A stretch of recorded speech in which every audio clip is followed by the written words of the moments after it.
Alhamdulillahi Rabbil Alameen Wassalatu wassalamu ala ashrafil anbiya wal mursalin Sayyidina Muhammadin wa ala alihi wa ashabihi wa man tabi'ahum bi ihsanin ila yawmiddin. இலங்கை முஸ்லிம்களின் வரலாறும் பூர்வீகமும் என்ற தலைப்பிலே இந்த உரைக்கு ஏற்பாடு செய்த மீள்பார்வை ஊடக மையத்திற்கு எனது நன்றியை தெரிவித்துக் கொள்கின்றேன். இலங்கை முஸ்லிம்களுக்கு பெருமைக்குரிய ஒரு வரலாறு இந்த நாட்டிலே இருக்கின்றது. 1000 ஆண்டுகளுக்கு மேலான ஒரு வரலாற்றை, பாரம்பரியத்தை உள்ளடக்கிய வரலாறு. அந்த வரலாறு நிச்சயமாக எங்களால் தெரிந்து கொள்ளப்பட வேண்டும், ஆராயப்பட வேண்டும். அந்த வரலாறு கடந்த காலத்தை அறிந்து நிகழ்காலத்தில் வாழ்கின்ற நாங்கள் எதிர்காலத்திற்கு ஆயத்தங்களை மேற்கொள்வதற்கு நிச்சயமாக இந்த வரலாற்று அறிவும் உணர்வும் மிக முக்கியம். ஆனால் அந்த வரலாறு ஆதாரபூர்வமானதாக பெருமைக்குரியதாக அந்த வரலாறு இருத்தல் வேண்டும். அத்தகைய வரலாற்றை கொண்ட சமூகம் இலங்கை முஸ்லிம் சமூகம். ஏற்கனவே சுட்டிக்காட்டியது போல அல்லாமா இக்பால் அவர்கள் இந்த கருத்தை மிக அழகாக வலியுறுத்துகின்றார்கள். Every nation goes forward carrying the back lot of history on its back. ஒவ்வொரு சமூகமும் கடந்த கால வரலாற்றின் சுமையை முதுகில் சுமந்து கொண்டுதான் எதிர்காலத்தை நோக்கி செல்கிறது. எனவே வரலாறு இல்லாத சமூகத்திற்கு எதிர்காலம் இல்லை. வரலாறு ஏன் என்ற கேள்வியை நாம் எழுப்பினால், வரலாறு ஒன்றை எங்களுக்கு சொல்லித்தருகிறது. நாங்கள் எங்கிருந்து வந்தோம், எங்களுடைய மூலம், எங்களுடைய வேறு என்ன, இப்பொழுது எங்கு இருக்கிறோம், இங்கு இருப்பதற்கான காரணங்கள் என்ன, எங்கு நோக்கி நாங்கள் செல்கின்றோம். இந்த விடயங்களை நாங்கள் தெளிவாக அறிந்து கொள்வதற்கு எதிர்காலத்துக்கான ஆயத்தங்களை மேற்கொள்வதற்கு எமது கடந்த காலம் பற்றிய அறிவும் உணர்வும் எங்களுக்கு மிகவும் அவசியம். அன்பிற்குரிய சகோதரர்களே, இலங்கை முஸ்லிம்களுடைய வரலாறு என்பது மிக நீண்ட விரிவான ஆழமான ஒரு தலைப்பு. அது பல்வேறு விடயங்களை ஊடறுத்து செல்கின்றது. இத்தகைய விரிவான ஆழமான ஒரு தலைப்பை மிக குறுகிய கால பிரிவிலே அது பற்றி விளக்குவது என்பது மிகவும் கஷ்டமான ஒரு பணி. எனவே இந்த இலங்கை முஸ்லிம்களின் வரலாறு என்ற விடயம் தொடர்பாக சில முக்கியமான அம்சங்களை மட்டும் தொட்டு காட்டி செல்லலாம் என்று நான் நினைக்கின்றேன். இலங்கை முஸ்லிம்களுடைய வரலாறு என்பது இந்து சமுத்திரத்திலே, இந்தியன் ஓஷன் என்று நாங்கள் அழைக்கின்ற இந்து சமுத்திரத்திலே நடைபெற்ற அராபியருடைய வணிகம், அரபிகளுடைய வியாபாரத்தோடு நெருங்கிய தொடர்புடையது. இந்து சமுத்திரம் என்பது புவியியல் படிக்கின்ற மாணவர்களுக்கு தெரியும், மிக விசாலமான ஒரு கடற்பரப்பை கொண்ட ஒரு பிரதேசம். அது பாரசீக வளைகுடாவிலிருந்து ஆரம்பித்து, பெர்ஷியன் கல்ஃபிலிருந்து ஆரம்பித்து இந்தியாவின் மேற்கு கரைக்கு, மலையாள கரைக்கு வரை வந்து கிழக்கிலே மெலாக்கா ஸ்ட்ரெய்ட் என்று அழைக்கக்கூடிய மலாக்கா நீர்நிலையினூடாக இந்தோனேசிய தீபகற்பத்தை கடந்து சீனாவில் கண்டன் வரை பறந்து செல்கிறது. பாரசீக வளைகுடாவில் இருந்து, பெர்ஷியன் கல்ஃபில் இருந்து சீனா வரை பறந்து இருக்கின்ற ஒரு கடற்பரப்பு தான் இந்த இந்தியன் ஓஷன் என்பது. இந்த இந்தியன் ஓஷன், இந்திய சமுத்திரத்திலே கிறிஸ்துக்கு முற்பட்ட காலத்திலிருந்தே வணிகம் நடைபெற்றது. மிகப்பெரிய ஒரு வணிக பாதையாக இந்த இந்து சமுத்திர கடற்பாதை இருந்தது. இஸ்லாத்தின் தோற்றத்துக்கு முன்பு, கிறிஸ்துக்கு முன்பு ரோமர்கள், பிற்காலத்தில் கிரேக்கர்கள், பிற்காலத்தில் ரோமர்கள், அதன் பிறகு பாரசீகர்கள், அதன் பிறகு அராபியர், அபிசீனியர் எல்லாம் இந்த வணிக பாதையிலே வணிகம் புரிந்தார்கள். ஏனென்றால் இந்து சமுத்திரம் என்பது கிழக்கிற்கும் மேற்கிற்கும் இடையிலே, அதாவது சீனாவிற்கும் மேற்கிற்கும் இடையிலே வியாபாரம் நடைபெறுவதற்கு மிக பொருத்தமான ஒரு சமுத்திரமாக அது காணப்பட்டது. ஒரு வணிக பாதையிலே, அதாவது கடலை அடிப்படையாக வைத்து, கடலை மத்தியாக வைத்து நடக்கின்ற ஒரு வணிக பாதையிலே சில துறைமுகங்கள் முக்கியமான வளர்ச்சியை காணும். அது வளர்ச்சி கண்டு ஒரு வணிக குடியேற்றமாக அது வளர்ச்சி அடையும். இந்த ட்ரேட் சென்டர்ஸ் என்று கூறக்கூடிய வணிக தலங்களை நிர்ணயிப்பதற்கு பல அம்சங்கள் உள்ளன. ஒரு குறிப்பிட்ட நாட்டிலே உள்ள ஒரு இடம் முக்கியமான வணிக பிரதேசமாக மாற்றம் அடைவதென்றால், அந்த அந்தஸ்தையை பெறுவதென்றால் அதற்கு என்று சில காரணங்கள் அனுகூலமாக இருத்தல் வேண்டும். இந்து சமுத்திரத்தை பொறுத்தவரையிலே இந்து சமுத்திரத்திலே பல்வேறு வணிக மத்திய தலங்கள் காணப்பட்டது. இந்த மத்திய தலங்களை நிர்ணயிப்பதிலே பின்வரும் அம்சங்கள் காரணமாக அமைந்தது. குறிப்பாக இலங்கையை எடுத்துக்கொண்டால், இலங்கை இந்து சமுத்திரத்தை பொறுத்தவரையிலே மிக முக்கியமான ஒரு வணிக மத்திய தலமாக develop as an important trade center இவ்வாறு வளர்ச்சி அடைவதற்கு பின்வரும் காரணங்கள் அடிப்படையாக அமைந்தது. முதலாவது காற்று வீசும் முறை, வின் பேட்டர்ன். காற்று வீசும் முறை என்றால், நான் ஆரம்பத்தில் சொன்னது போல இந்து சமுத்திரம் என்பது மேற்கிலே பாரசீக வளைகுடாவில் இருந்து கிழக்கிலே சீனா வரை பறந்து செல்கின்ற விசாலமான ஒரு பிரதேசம். இந்த பிரதேசத்திலே உதாரணமாக பாரசீக வளைகுடாவிலே இருந்து பேர்ஷியன் கல்ஃபிலே இருந்து ஒரு கப்பல் வியாபார பொருட்களை சுமந்து கொண்டு புறப்பட்டால் அது ஒரே பயணத்தை மேற்கொண்டு சுமாத்ராவை அடைவதும் அங்கிருந்து சீனாவை அடைவதும் மிகவும் கஷ்டம். எனவே இந்த கடற்பயணிகள் என்ன செய்தார்கள்? ஒரு காற்று வீசும்போது அந்த காற்றை பயன்படுத்தி அவர்களுடைய கப்பல்களை செலுத்தி கொண்டு வருவார்கள். வந்து ஒரு இடத்திலே தங்கி அடுத்த பயணத்தை அடுத்த காற்று வீசும்போது அவர்கள் தொடர்வார்கள். இந்த காற்று வீசும் முறை மிகவும் முக்கியமானது. இந்த வகையிலே ஒரு காற்று வீசும்போது பாரசீக வளைகுடாவில் இருந்து புறப்பட்ட கப்பல்கள் இலங்கைக்கு வந்து, இலங்கையை அவர்கள் பொருத்தமான இடமாக கருதினார்கள். இலங்கைக்கு வந்து இங்கு சில காலம் தங்கி அடுத்த காற்று வீசும்போது இங்கிருந்து புறப்பட்டு சீனாவை நோக்கி தங்கள் வியாபார பொருட்களை சுமந்து கொண்டு செல்வார்கள். இரண்டாவதாக பாதுகாப்பான துறைமுகங்கள். இந்த வணிகத்திற்கு பாதுகாப்பான துறைமுகங்கள் மிகவும் அவசியம். அதுவும் இலங்கையில் காணப்பட்டது. இந்த துறைமுகங்களிலே குடிநீர் வசதி இலங்கையிலே காணப்பட்டது. அடுத்தது முக்கியமாக வணிக பொருட்கள் காணப்படுதல். இந்த வணிக மத்திய தளத்திலே தேவையான வணிக பொருட்கள் காணப்பட வேண்டும். இலங்கையை பொறுத்தவரையில் மாணிக்க கற்கள், யானை தந்தம், வாசனை திரவியங்கள் போன்று பல்வேறு வணிக கற்கள், அன்றைய வணிக பொருட்கள், அன்றைய காலகட்டத்திலே வியாபார பொருட்களாக பெறுமதியானதாக கருதப்பட்ட அத்தனை வியாபார வணிக பொருட்களும் இலங்கையில் காணப்பட்டது. அடுத்ததாக கப்பலை பழுது பார்ப்பதற்கான வசதிகள், இதுவும் மிக முக்கியமான அம்சம். எனவே இலங்கையை பொறுத்தவரையில் காற்று வீசும் முறையிலே ஒரு மத்திய இடத்தில் இருக்கின்ற ஒரு நிலை, பாதுகாப்பான துறைமுகங்கள், குடிநீர் வசதி, வணிகப் பொருட்கள் காணப்படுதல், கப்பல்களை பழுது பார்ப்பதற்கான வசதிகள், இவை அனைத்தும் ஒன்றாக இணைந்து மிக முக்கியமான ஒரு மத்திய வணிகத்தலமாக, என்டர் போர்ட் ஆஃப் ட்ரேடாக, ட்ரேட் சென்டராக இலங்கையை ஆக்கியது. எனவே அது மட்டுமல்ல, இலங்கை இந்து சமுத்திரத்திலே மிக கேந்திர ஸ்தானத்தில் அமைந்திருப்பதும், ஸ்ட்ராட்டஜிக்கல் பாயிண்ட் அமைந்திருப்பதும் இதற்கு ஒரு காரணமாக அமைந்தது. இந்த வகையில் நான் ஆரம்பத்தில் குறிப்பிட்டது போல, கிறிஸ்துக்கு முன்பற்ற காலத்தில் இருந்தே கிரேக்கர்கள், ரோமர்கள், பாரசீகர்கள், அராபியர், அபிசீனியர் இப்படியாக பல்வேறு இனத்தவர்கள் இந்த இந்து சமுத்திர வியாபாரத்திலே, இந்தியன் ஓஷன் ட்ரேடிலே பங்கு பற்றினார்கள்.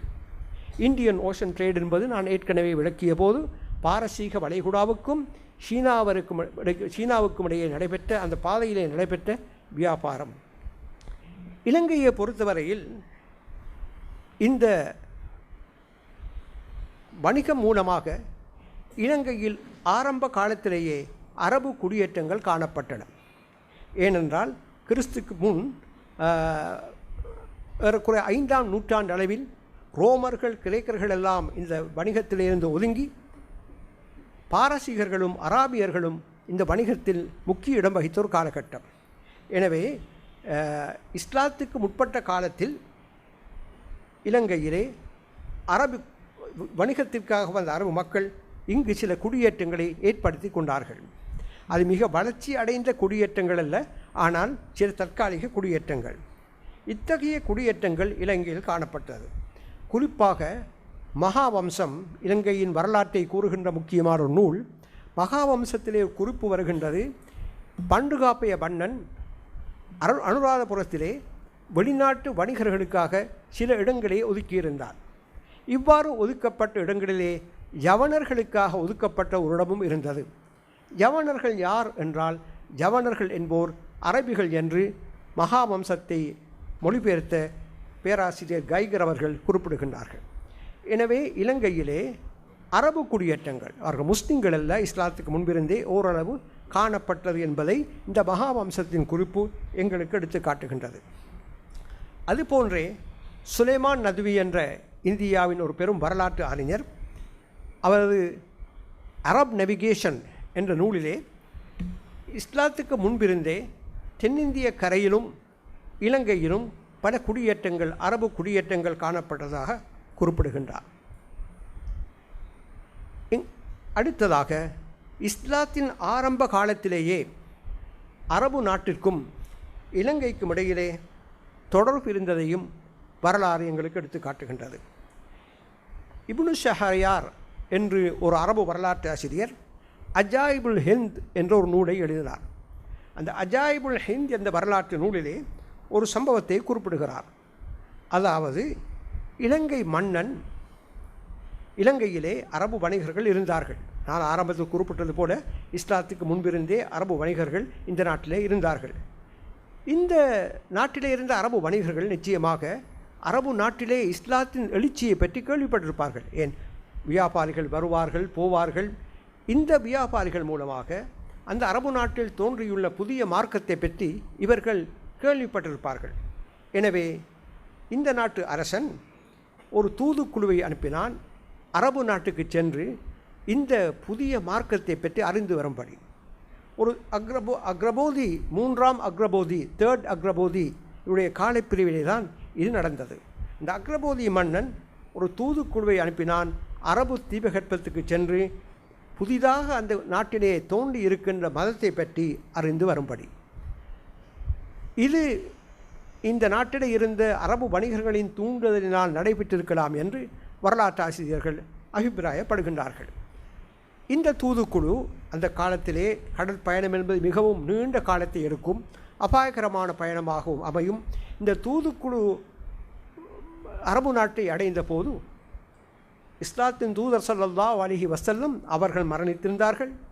அபூபக்கர் ரலியல்லாஹு தஆலாவுடைய காலமும் முடிவடைந்திருந்தது.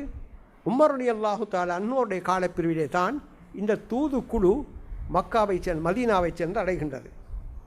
உமர் ரலியல்லாஹு காலப்பிரிவு கிறிஸ்துவின் 654க்கும் 664க்கும் இடைப்பட்ட காலப்பிரிவு. இந்த தூதுக்குழு சென்று இஸ்லாத்தை பற்றி சில விளக்கங்களை பெற்று இந்த நாட்டிற்கு திரும்பியது. திரும்புகின்ற வழியிலே 2 பேர் கொண்ட தூதுக்குழு, ஒரு தனி மனிதர், அடுத்த அவருடைய பணியாள், இவர்கள் இருவரையும் தான் இந்த நாட்டு மன்னர் அனுப்பினார். வருகின்ற வழியிலே அந்த தூது சென்றவர் மரணித்து விட்டார். அந்த வேலையாள் நாட்டிற்கு திரும்பி அரசருக்கும் மக்களுக்கும் இந்த புதிய மார்க்கத்தை பற்றி அவர் அறிந்தவற்றை எடுத்து கூறினார். இந்த சம்பவம் ஒரு உண்மையை எடுத்து காட்டுகின்றது. ஹிஜ்ரி கிறிஸ்துக்கு பின் 7ஆம் நூற்றாண்டிலேயே, அதாவது இஸ்லாத்தின் 1வது நூற்றாண்டிலேயே இந்த நாட்டிற்கும் அரபு நாட்டிற்கும் இடையிலே ஏதோ ஒரு வகையில் தொடர்பு இருந்திருக்கின்றது என்பதை இப்னு ஷஹரியாரின் அஜாயிபுல் ஹிந்த் என்ற இந்த வரலாற்று நூல் சொல்லி காட்டுகின்றது. இஸ்லாத்தின் தோற்றத்துக்கு பின்னர் வணிக வளர்ச்சி மிகச் சிறப்பாக காணப்பட்டது.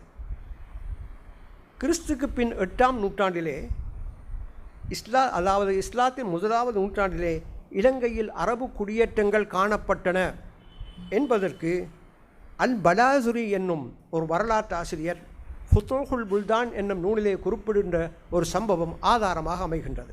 அதாவது இந்த நாட்டிலே கிறிஸ்துக்கு பின் 8ஆம் நூற்றாண்டில் இஸ்லாத்தின் 1வது நூற்றாண்டிலேயே அரபு குடியேற்றங்கள் காணப்பட்டது. அல் பலாசுரி குறிப்பிடுகின்றார், இந்த நாட்டிலே இருந்த அரபு மக்களிலே சில அனாதை குழந்தைகள் இருந்தார்கள். தாயை இழந்த அனாதை குழந்தைகள் இருந்தார்கள் சில குடியேற்றங்களிலே. இந்த மன்னர் இந்த அனாதை, அந்த காலப்பிரிவிலே உமையா ஆட்சி நடைபெற்று கொண்டிருந்தது. ஹஜ்ஜாஜ் இப்னு யூசுப் மாகாண கவர்னராக பணிபுரிந்தார். ஹஜ்ஜாஜ் இப்னு யூசுஃபுக்கு இந்த நாட்டு மன்னன் இந்த அனாதை குழந்தைகளை ஒரு கப்பலில் ஏற்றி அனுப்பினான், பராமரிப்பதற்காக, பாதுகாப்பதற்காக. இந்த கப்பல் இந்தியாவின் தென்மேற்கு கரையை, அதாவது இப்போது தேபல் என்ற இடம், அதாவது இப்போது கராச்சி என்று அழைப்போம், அது தேபல் என்று அழைக்கப்பட்டது. தேபல் கரையை கடந்து செல்கின்ற நேரத்திலே கடற்கொள்ளைக்காரர்கள் வந்து இவர்களை கொள்ளையடித்தார்கள். இந்த குழந்தைகளை சிறைப்பிடித்தார்கள், பெண்களும் இருந்தார்கள், அவர்களை சிறைப்பிடித்தார்கள். இதை கேள்விப்பட்ட ஹஜ்ஜாஜ் அந்த பகுதியில் ஆட்சி புரிந்த ராஜா தாஹிர் என்ற இந்து மன்னனுக்கு செய்தி அனுப்பினான். உடனடியாக இந்த அனாதை குழந்தைகளையும் பெண்களையும் நீ விடுதலை செய்ய வேண்டும் என்று. ஆனால் அந்த விடயம் நடக்கவில்லை. எனவே ஆத்திரமுட்ட ஹஜ்ஜாஜ் பின் யூசுப் முகமது பின் காசிமை இந்தியாவை கைப்பற்றும்படி அனுப்பினார். இதுதான் இந்தியாவின் படையெடுப்புக்கு காரணமாக அமைந்தது. கிறிஸ்துக்கு பின் 710ஆம் ஆண்டு இது நடைபெற்றது. எனவே கிறிஸ்துக்கு பின் 710ஆம் ஆண்டு இந்த நாட்டிலே அரபு குடியேற்றங்கள் காணப்பட்டன. அந்த குடியேற்றங்களிலே காணப்பட்ட அனாதை குழந்தைகளை இந்த நாட்டு மன்னன் ஹஜ்ஜாஜ் இப்னு யூசுஃபுக்கு அனுப்பினான். அங்கு நடந்த சம்பவம்தான் இந்தியாவை முஸ்லீம்கள் கைப்பற்ற காரணமாக அமைந்தது என்பதை நாங்கள் விளங்கிக் கொள்கிறோம். எனவே ஹிஜ்ரி கிறிஸ்துக்கு பின் 8ஆம் நூற்றாண்டிலேயே இந்த நாட்டில் முஸ்லிம் வணிகம் நடைபெற்றது, முஸ்லிம் வணிக குடியேற்றங்கள், ட்ரேட் செட்டில்மெண்ட்ஸ் காணப்பட்டது என்பதை வரலாறு எங்களுக்கு மிக தெளிவாக குறித்து காட்டுகின்றது. பிற்காலத்திலே ஒரு கதை எழுப்பப்பட்டது, முஸ்லீம்கள் எப்போது வந்தார்கள், இந்தியாவிலிருந்து மிக பிற்காலத்திலே வந்து இந்த நாட்டில் குடியேறியவர்கள் என்று. இந்த வாதங்களையெல்லாம் உண்மையான வரலாற்று சம்பவங்கள், நிகழ்வுகள், நூல்கள் பொய்ப்பிக்கின்றன. இந்த ஃபுதூஹுல் புல்தான் மிக அங்கீகரிக்கப்பட்ட வரலாற்று நூல். அல் பலாசுரி ஒரு மிக புகழ்பெற்ற வரலாற்று ஆசிரியர். எனவே அல் பலாசுருடைய இந்த குறிப்பு கிறிஸ்துக்கு பின் 8ஆம் நூற்றாண்டிலேயே இந்த நாட்டில் அரபு குடியேற்றங்கள் காணப்பட்டன என்பதை எங்களுக்கு எடுத்து காட்டுகின்றது. உமையாக்களை தொடர்ந்து அப்பாசிக்கள் ஆட்சிக்கு வந்தார்கள். கிறிஸ்துக்கு பின் 751க்கும் 1258க்கும் இடையிலே அப்பாசி ஆட்சி நடைபெற்றது. இந்த அப்பாசி ஆட்சியிலே பொருளாதாரம் வளர்ச்சி அடைந்து அரசியல் ஸ்திரத்தன்மை பெற்று வணிக செயல்பாடுகள் அதிகரித்தது. இப்போது அரபு வணிகம் இந்து சமுத்திரத்திலே மிக தீவிரமாக வளர்ச்சி அடைய ஆரம்பித்தது. மிக தீவிரமான வளர்ச்சியை கண்டது. இந்த வளர்ச்சியின் காரணமாக இலங்கையிலே அரபு குடியேற்றங்கள் அதிகரித்தது. இப்போது படிப்படியாக அரபு மக்கள், அந்த வணிகர்கள் இந்த நாட்டிலே குடியேற ஆரம்பித்தார்கள். குடியேறி இந்த நாட்டிலே வணிகம் நடத்துவதற்கு ஆட்சியாளர்களது அனுசரணையும் சகிப்புத்தன்மையும் காரணமாக அமைந்தது. இந்த நாட்டு மன்னர்கள் அவர்களை வரவேற்றார்கள். அவர்களுடைய வணிகத்தை அமைதியான முறையில் நடத்தி கொண்டு செல்வதற்கான அனுகூலமான சூழலை இந்த நாட்டு மன்னர்கள் ஏற்படுத்தி கொடுத்தார்கள். ஏனென்றால் இந்த நாட்டின் பொருளாதாரத்திலே ஃபாரின் ட்ரேட், வெளிநாட்டு வணிகம் மிக முக்கியமான இடத்தை வகித்தது. எனவே அரசர்களின் அனுசரணையோடு அவர்களது சகிப்புத்தன்மையோடும் அன்போடும் இந்த நாட்டிலே முஸ்லிம் வியாபாரிகள் தங்களுடைய பணிகளை தொடர்ந்தார்கள். படிப்படியாக முஸ்லிம்களுடைய குடியேற்றம் அதிகரிக்க ஆரம்பித்தது. இந்த காலப்பிரிவிலே இலங்கையிலே மாந்தை துறைமுகம் என்று துறைமுகம் திருகோணமலைக்கு மிக அண்மையில், இந்த மன்னாருக்கு மிக அண்மையில் இருப்பது. இப்போது அனுராதபுர கிங்டம் சிங்கள ஆட்சி நடைபெற்று கொண்டிருந்தது. இந்த ஆட்சியிலே மாந்தை துறைமுகம், மன்னாருக்கு அண்மையில் மாந்தை துறைமுகம் மிகவும் வளர்ச்சி அடைந்த ஒரு சர்வதேசிய துறைமுகமாக வளர்ச்சி அடைந்தது.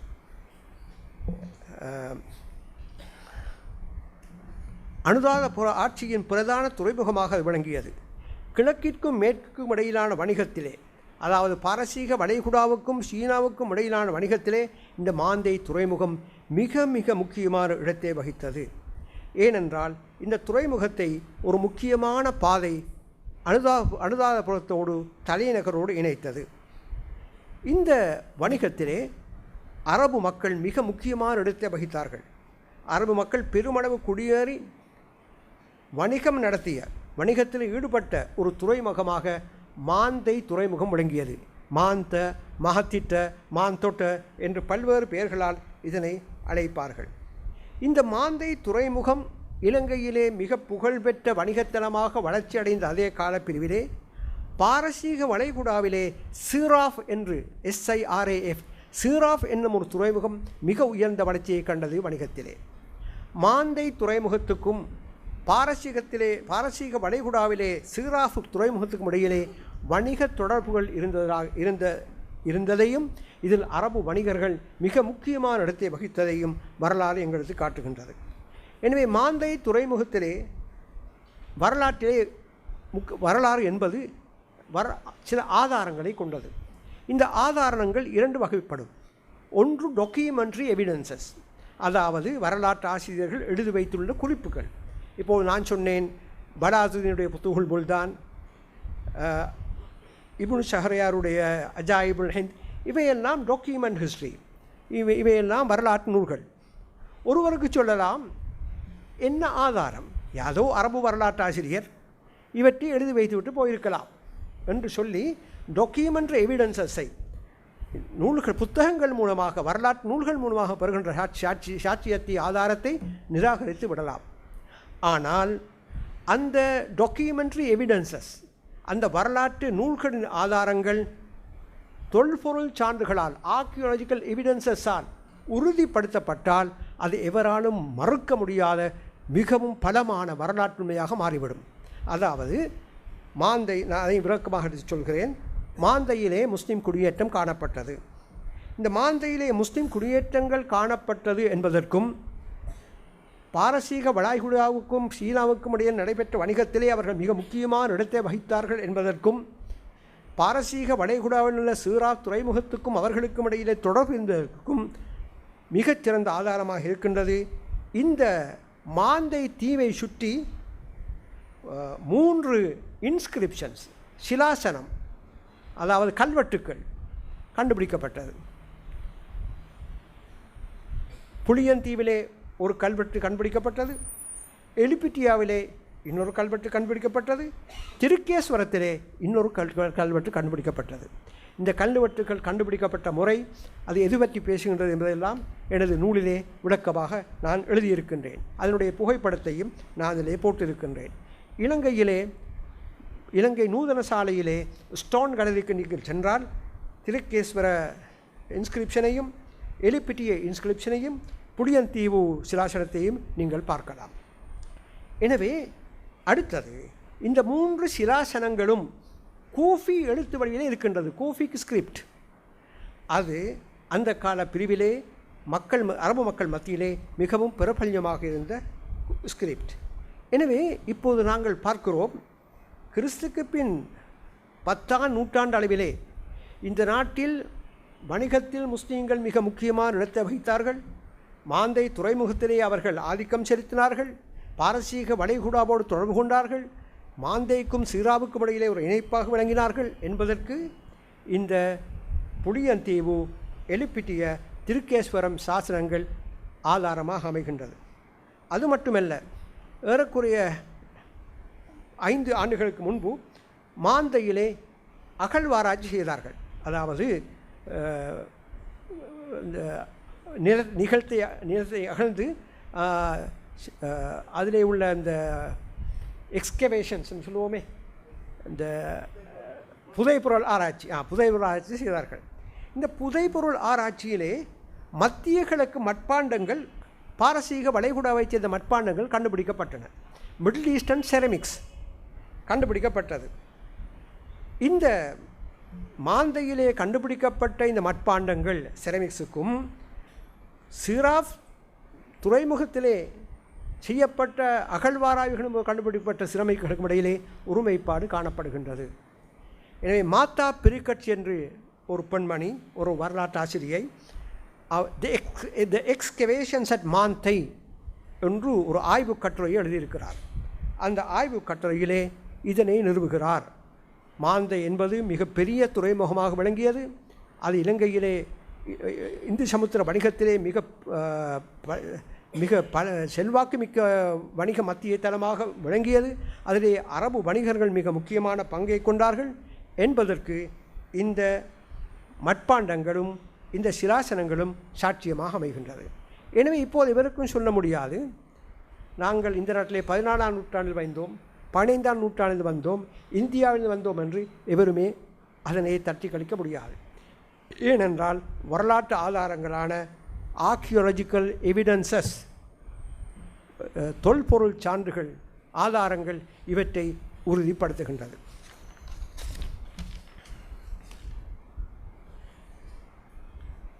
இங்கு நான் ஒன்றை குறிப்பிட வேண்டும். கிறிஸ்துக்கு பின் 10ஆம் நூற்றாண்டில் நான் சொன்னேன், வணிகம் வியாபாரம் மிக வளர்ச்சி அடைந்த காலப்பிரிவு அப்பாசி ஆட்சியிலே.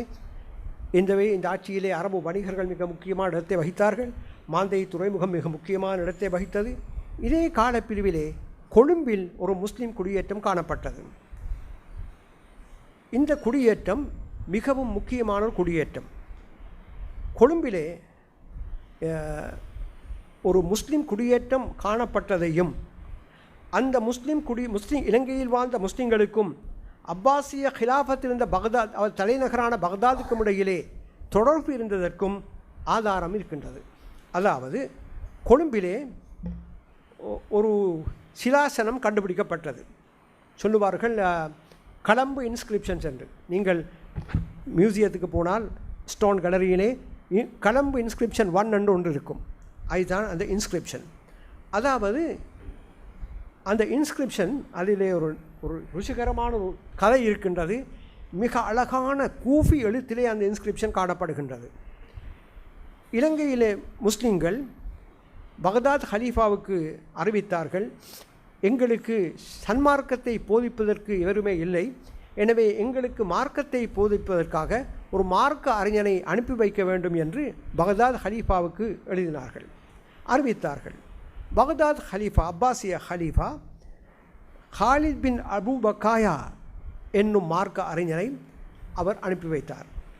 அவர் இலங்கை வந்து சில காலம் கொழும்பில் ஒரு பள்ளிவாசலையும் அமைத்து மக்களுக்கு மார்க்க போதை நடத்திவிட்டு ஹிஜ்ரி 317 கிறிஸ்துக்கு பின் 929ஆம் ஆண்டு மரணித்தார். இந்த கொழும்பு இன்ஸ்கிரிப்ஷன் என்பது அவருடைய மக்பராவிலே, அவருடைய அடக்கத்திரத்திலே கண்டுபிடிக்கப்பட்ட இன்ஸ்கிரிப்ஷன். இது மிகவும் பெருமதியான ஒரு வரலாற்று சொத்து, வரலாற்று ஆதாரம். கிறிஸ்துக்கு பின் 10ஆம் நூற்றாண்டில் ஹிஜ்ரி 317 இந்த நாட்டிலே ஒரு வாழ்ந்த ஒரு அறிஞனுடைய மக்பராவிலே கண்டுபிடிக்கப்பட்டது. இது கண்டுபிடிக்கப்பட்டது மிகவும் ருசிகரமான ஒரு சரித்திரம், கதை இருக்கின்றது. அதாவது இந்த டச் காலத்திலே, டச் இலங்கை ஒல்லாந்தர் ஆண்ட காலப்பிரிவிலே கிறிஸ்துக்கு பின் 1658க்கும் 1796க்கும் இடையிலே ஒல்லாந்தர்கள் இந்த நாட்டை ஆண்டார்கள். அந்த காலப்பிரிவிலே ஒல்லாந்தர் திசாவா ஒருவர் இருந்தார் கொழும்பிலே. திசாவா ஒரு கவர்மெண்ட் ஏஜென்ட் மாதிரி ஒருவர் கொழும்பிலே இருந்தார். இவர் ஒரு தடவை ஒரு இடத்திலே அழகான ஒரு கல் கீழே இருப்பதை கண்டெடுத்தார். பார்த்தா அழகாக இருக்கிறது. இதனை எடுத்துக்கொண்டு போய் அவர் புதிதாக கட்டுகின்ற வீட்டுக்கு படிக்கட்டாக பயன்படுத்தினார், ஸ்டெப்பிங் ஸ்டோன். என கூஃபி எழுத்தில் இருப்பது மிக அழகான வேலைப்பாடு உள்ளது. எனவே அவர் பார்த்த நல்ல அழகாக இருக்கிறது, என் வீட்டுக்கு ஸ்டெப்பிங் ஸ்டோனாக பயன்படுத்தினார். அதன் பிறகு அப்படியே மறக்கப்பட்டு விட்டது. டச் காலமும் முடிவடைந்து விட்டது. பிரிட்டிஷ் காலத்திலே 1791ஆம் ஆண்டிலிருந்து பிரிட்டிஷ் காலம் ஆரம்பமாகின்றது. அந்த காலப்பிரிவிலே சர் அலெக்சாண்டர் ஜான்ஸ்டன் என்று சீஃப் ஜஸ்டிஸ் ஒருவர், பிரதம நீதிபதி ஒருவர் இந்த நாட்டில் இருந்தார். அவர் அரபு மொழியிலே நல்ல புலமை பெற்றவர். அவர் ஒரு தடவை ஏதோ ஒரு வகையில் இதுவரை மர்மமாக இருக்கின்றது, இந்த கல்லை கண்டுபிடித்தால் அவர் அரபு அறிஞர் என்ற வகையிலே அவர் பார்த்தார், கூஃபி எழுத்திலே இருக்கின்றது, ஏதோ ஒரு பெருமதியான ஒரு இன்ஸ்கிரிப்ஷனாக இருக்க வேண்டும் என்று அவர் என்ன செய்தார், அதனை பிரதி செய்து, இப்போ ஃபோட்டோஸ்டேட் முந்தைய எஸ்டாம்பேஜ் என்று சொல்வார்கள், இந்த இன்ஸ்கிரிப்ஷனை எஸ்டாம்பேஜ் பண்ணி அதனை லண்டனுக்கு அனுப்பினார்கள். கேம்பிரிட்ஜ் பல்கலைக்கழகத்தின் அரபு பேராசிரியரான சர் சாமுவல் லீக்கு அறிவித்தார், இதனை அடையாளம் காணும்படி இதில் என்ன இருக்கிறது இந்த எழுத்துக்கள் சொல்கிறது. சாமுவல் லீ என்ன செய்தார், இதனை வாசித்து சர் அலெக்சாண்டர் ஜோன்ஸ்டனுக்கு இது பற்றி அறிவித்தார். இதுதான் அபுல் பக்காயாவுடைய மக்பரா. அந்த அதில் சொல்லப்படுகின்ற விடயங்களை எல்லாம் அவர் அறிவித்தார். சர் அலெக்சாண்டர் ஜோன்ஸ்டன் 1827ஆம் ஆண்டு லண்டனிலே Royal Asiatic Society of Great Britain and Ireland என்ற அந்த பெரிய ஆய்வு மன்றத்திலே எகோஃபிக் இன்ஸ்கிரிப்ஷன் ஆஃப் சிலோன் என்று தலைப்பிலே இந்த இன்ஸ்கிரிப்ஷன் பற்றி அழகான ஒரு ஆய்வு கட்டுரையை வாசித்தார். எனவே இப்போது இந்த இன்ஸ்கிரிப்ஷனும் எங்களுக்கு மிகவும் பலமான ஒரு ஆதாரம். கிறிஸ்துக்கு பின் 10ஆம் நூற்றாண்டிலே நாங்கள் இந்த நாட்டில் இருந்திருக்கிறோம். இந்த நாட்டிலே இருக்கின்ற முஸ்லீம்கள் வெறுமனே வியாபாரம் பண்ணும் வியாபாரிகளாக இருக்கவில்லை. அவர்கள் கலாச்சார உறவை பக்தாதோடு ஏற்படுத்தி கொண்டார்கள். இந்த நாட்டை சிங்கள மன்னன் பெருந்தன்மையோடு நடந்து கொண்டான். இந்த தூதுக்குழு அங்கு செல்வதற்கான அனுமதியதற்கான வாய்ப்புகளை ஏற்படுத்தி கொடுத்தான் என்ற பல உண்மைகளை இந்த ஒரு இன்ஸ்கிரிப்ஷன் மூலமாக நாங்கள் அறிய முடியும். அந்த காலத்திலே இலங்கை முஸ்லிம்களுக்கும் அப்பாசிய ஹலீஃபாவுக்கும் இடையிலே ஒரு தொடர்பு இருந்ததையும் நாங்கள் அறிய முடியும். எனவே இவையெல்லாம் எங்களுடைய வரலாற்றின் மிக மிக ஒளிமிக்க பக்கங்கள். எவருக்கும் எங்களை சேலஞ்ச் பண்ண முடியாது, எவருக்கும் எங்களுக்கு அறைகூவல் கூற முடியாது. நீங்கள் நேற்று முதல் நாள் வந்தவர்கள் என்று சொல்ல முடியாது. இது ஒரு ஆதாரம். எனவே இந்த சிலாசனங்கள் பின்வரும் உண்மையை புலப்படுத்துகிறது. அதாவது கொழும்பு சிலாசனம் பின்வரும் உண்மைகளை புலப்படுத்துகின்றது. ஒன்று, 10ஆம் நூற்றாண்டில் செல்வாக்கு மிக்க முஸ்லிம் குடியேற்றம் ஒன்று கொழும்பிலே இருந்தது. ரெண்டாவது, இந்த நாட்டிலே மத சகிப்புத்தன்மை இருந்தது. இந்த நாட்டு மன்னன் இலங்கை முஸ்லீம்கள் பக்தாத் ஹலீஃபாவோடு தொடர்பு கொள்வதற்கான அனுகூலமான சூழ்நிலையை ஏற்படுத்தி இருந்தான். இந்த நாட்டு முஸ்லீம்கள் ஆட்சியாளர்களோடு நல்லுறவோடு இருந்திருக்கின்றார்கள். அதே நேரத்தில் இலங்கை முஸ்லீம்களுக்கும் அப்பாசிய தலைநகரான பக்தாதுக்கும் இடையிலே தொடர்பு இருந்திருக்கின்றது. இதைவிட இன்னொரு உண்மை, அலெக்சாண்டர் ஜோன்ஸ்டன் இந்த கட்டுரையை படித்துவிட்டு அது பற்றி மேலும் பல குறிப்புகளை அவர் சொல்லுகிறார். அவர் சொல்லுகின்ற ஒரு குறிப்பு மிகவும் விசேஷமானது. ஏனென்றால் கிறிஸ்துக்கு பின் அப்பாசிய காலத்திலே கிறிஸ்துக்கு பின் 8ஆம் 9ஆம் நூற்றாண்டிலே முஸ்லீம்கள் பெரியோரு நாகரிகத்தை கட்டியெழுப்பினார்கள். அத்தோடு கிரேக்க மொழியில் உள்ள ஏனைய மொழிகளே உள்ள சயின்ஸ், மெடிசின், ஆஸ்ட்ரானமி, வானவியல், மருத்துவம் போன்ற துறைகளைச் சேர்ந்த நூல்களை அரபு மொழியில் மொழிபெயர்த்தார்கள். அலெக்சாண்டர் ஜோன்ஸ்டன் சொல்லுகிறார், நான் சீஃப் ஜஸ்டிஸாக இருக்கின்ற காலப்பிரிவிலே இலங்கையிலே வாழ்ந்த சில முஸ்லிம் குடும்பங்கள் என்னிடம் வந்து அரிஸ்டாட்டில், யூக்ளிட், கேலன், டொலமி போன்றவர்களுடைய நூல்களின் மொழிபெயர்ப்புகளை எனக்கு காட்டினார்கள். மொழிபெயர்ப்புகளின் சில பிரதிகளை எனக்கு கொண்டு வந்து காட்டினார்கள். அவர்களது மூதாதையர்கள் பக்தாதில் இருந்து பெற்றுக்கொண்டதாகவும் அவர்களது குடும்பங்களிலே இது பாதுகாவலாக இருந்து வருவதாகவும் என்னிடம் சொன்னார்கள் என்று சொல்லுகிறார். நான் வாசிக்கிறேன். One of the principal works on medicine which they introduced into Ceylon, இலங்கைக்கு அவர்கள் அறிமுகப்படுத்திய ஒரு முக்கியமான மருத்துவ நூல் was the works of Avicenna, அலி இப்னு சீனாவின் அவிசென்னாவின் நூல். They also introduced Arabic translations of Aristotle, Euclid, Galen and Ptolemy. Extracts of which were frequently brought to me. இந்த நூல்களின் பிரதிகள் எனக்கு அடிக்கடி கொண்டு வந்து காட்டப்பட்டன while I was in Ceylon by the Mohammedan priest. மௌலவிமார்கள் யாரோ முகமடன் priest அவர்கள் கொண்டு வந்து காட்டினார்கள். Who stated that the books themselves had originally been procured from Baghdad. இந்த நூல்கள் ஒரிஜினலாக மூலத்திலே இருந்து பக்தாதிலிருந்து புறப்பட்டது என்றும் by their ancestors and remained for hundreds of years in their respective families. அவருடைய குடும்பத்திலே நூற்றாண்டு காலமாக இது இருந்தது என்று குறிப்பிடுகின்றார். இது எதை காட்டுகிறது? இலங்கை முஸ்லீம்கள் வெறுமனே வியாபாரம் பண்ணும் வணிகர்களாக இருக்கவில்லை, முஸ்லிம் ஆட்சியோடு தொடர்பு கொண்டவர்களாக இருந்தார்கள். அதே நேரத்தில் அந்த ஆட்சியில் நடைபெறுகின்ற அறிவியல் முன்னேற்றங்களை பற்றிய அறிவையும் பரிச்சயத்தையும் அவர்கள் பெற்றிருந்தார்கள் என்பதைத்தான் இது எடுத்து காட்டுகிறது. எனவே இதுவும் ஒரு அலெக்சாண்டர் ஜோன்ஸ்டனுடைய இந்த கான்ட்ரிபியூஷன்ஸ், அவருடைய இந்த பங்களிப்புகள் மிகவும் பாராட்டத்தக்கவை. நாங்கள் எங்களை பற்றி பேசியிருந்தால் உண்மையில் அது பிறரால் கணிக்கப்பட மாட்டாது. ஆனால் இங்கு என்ன நடக்கின்றது என்றால், வரலாற்று ஆசிரியர்கள் விருப்பு வெறுப்பின்றி வரலாற்று உண்மைகளை வைத்து ஆதாரங்களை வைத்து அவர்கள் பேசுகின்றார்கள். எனவே அடுத்த முக்கிய உண்மை, கிறிஸ்துக்கு பின் 10ஆம் நூற்றாண்டிலே கொழும்பிலே மிக செல்வாக்கு மிக்க முஸ்லிம் குடியேற்றம் காணப்பட்டது. அப்பாசிய தலைநகரான பக்தாதோடு அவர்கள் வணிகத் தொடர்பை மட்டுமல்ல கலாசார பண்பாட்டு தொடர்பையும் அவர்கள் ஏற்படுத்தி கொண்டிருக்கின்றார்கள். இப்போது படிப்படியாக முஸ்லிம் குடியேற்றங்கள் பெருகி கொண்டு வருகிறது. வியாபாரம் வணிகம் பெருக பெருக பெருக பல்வேறு பாகங்களிலே முஸ்லீம்கள் குடியேறுகின்றார்கள். குறிப்பாக கோஸ்டல் சிட்டிஸ், போர்ட் சிட்டிஸ், துறைமுக நகரங்கள் என்று சொல்லுவோம். இந்த காலப்பிரிவிலே அரபு பயணிகள், ட்ராவலர்ஸ் இந்த நாட்டை தரிசிக்கிறார்கள். சுலைமான் தாஜிர் என்று ஒரு அரபு பயணி, அரப் ட்ராவலர், கிறிஸ்துக்கு பின் 850ஆம் ஆண்டு இந்த நாட்டுக்கு வருகிறார். வந்து இந்த நாட்டை பற்றிய குறிப்புகளை அபு சைத் சூராஃபியின் சில்சத்து தவாரியாக என்ற நூலில் குறிப்பிட்டுள்ளார்.